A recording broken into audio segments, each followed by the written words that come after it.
time, the state's calls Tyler Hartman to the stand.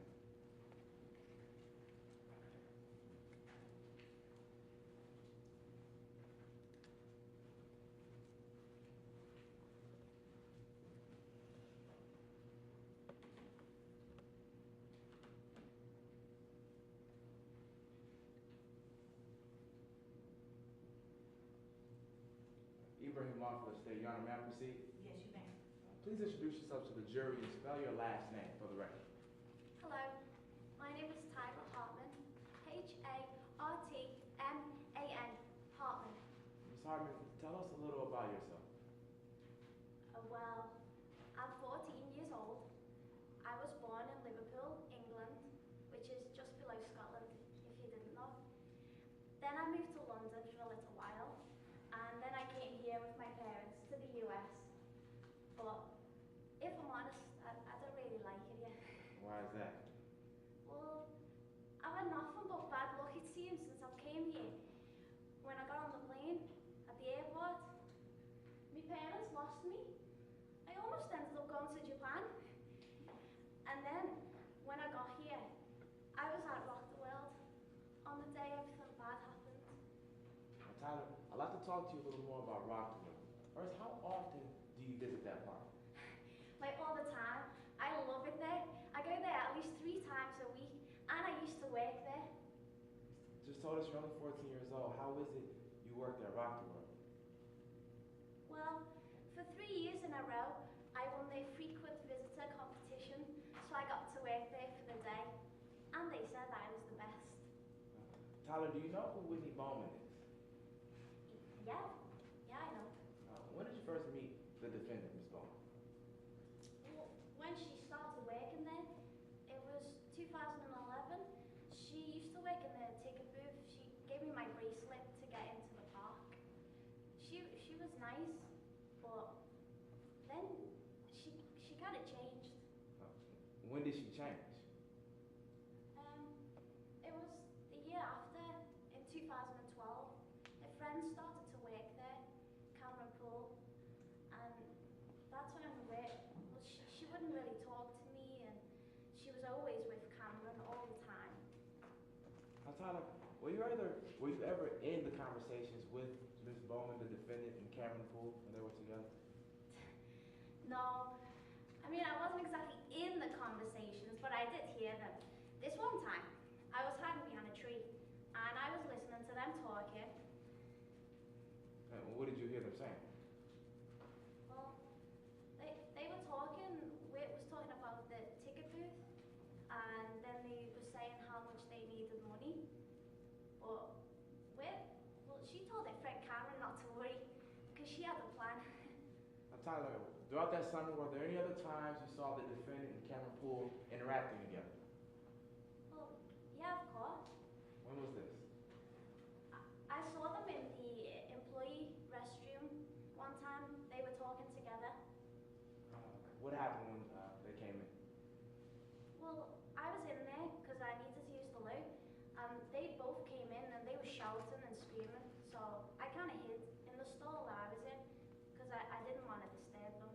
Now, Tyler, when you were inside that stall, about how far away were you from the defendant and Cameron Poole? If you come closer, please, and stop. All right here? Yep, they were about there. Yeah. You want to make a record reflect from about 6 feet from the witness. Now, Tyler, what happened once you heard them come in and start talking? Well, like I said, I was in the stall listening, and I heard she told Cameron. She said that Longstreet were onto them, and that he'd been asking questions about the wristbands. And that's when Cameron, he got really angry. He started shouting that he was not going down for this. Objection, Your Honor. Hearsay? May I respond to that, Your Honor? You may.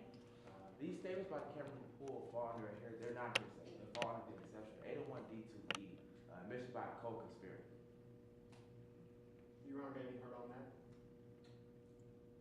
Has it been proven that he's a co-conspirator? Yes, Your Honor.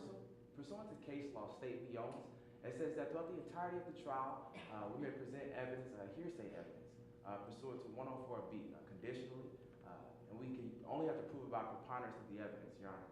We have the entirety of the trial to do that. Well, That's the burden of proof is not relevant, the issue is whether or not you're entitled to put it on at all, so, go ahead. Yes, Your Honor. First, Cameron Poole is not listed as a co-conspirator on the indictment. Therefore, they do have to prove the foundation of the criminal relationship between Cameron Poole and Ms. Bowman. But State Beyond also says that the statement has to be in furtherance of a conspiracy. This statement by Cameron Poole is heard possibly out of context and does not assert any plan or any furtherance to a criminal relationship that hasn't even been established to this point. May I respond to that, Your Honor? Yes.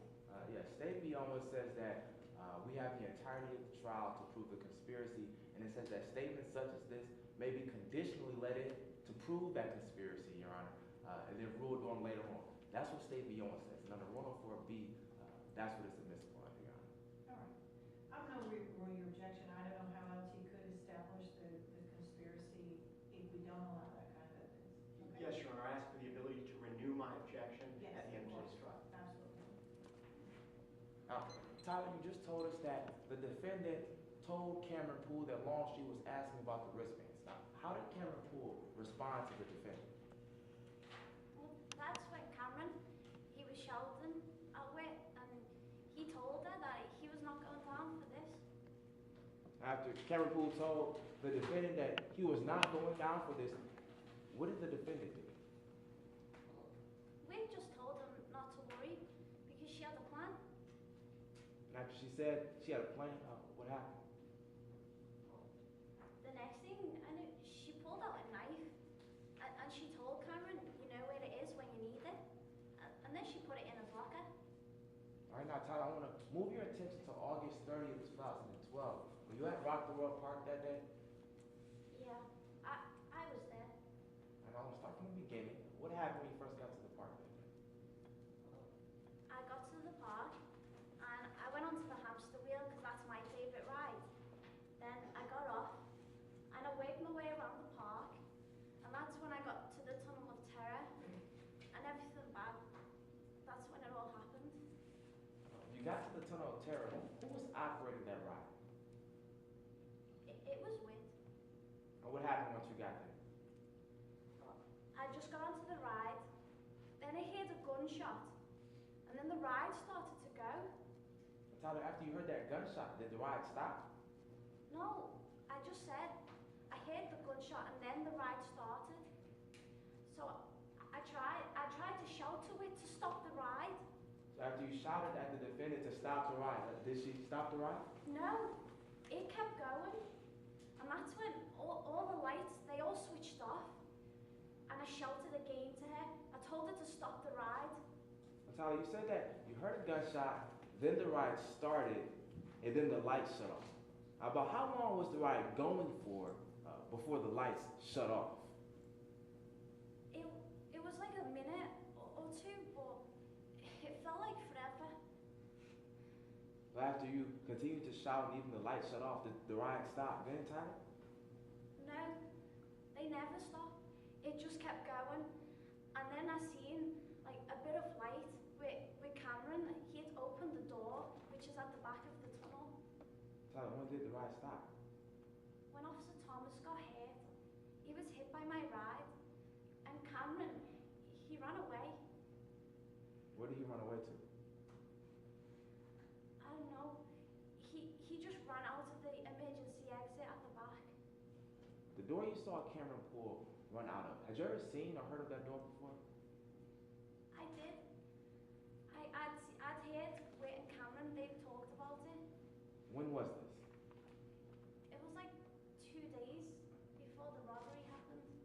And what did you hear them saying about that exit door inside the Tunnel of Terror? I just heard Whit saying that it had a lock on it now, so they had to keep that in mind. That's all. Now, Tyler, you told us that you visited the park for years now. Before 2012, had you ever seen wristbands coming from the ticket booth that did not have serial numbers on them? No, sir. I only started adding them ones in 2012 to my collection. So before 2012, were wristbands without serial numbers ever sold to you, or anyone else, to your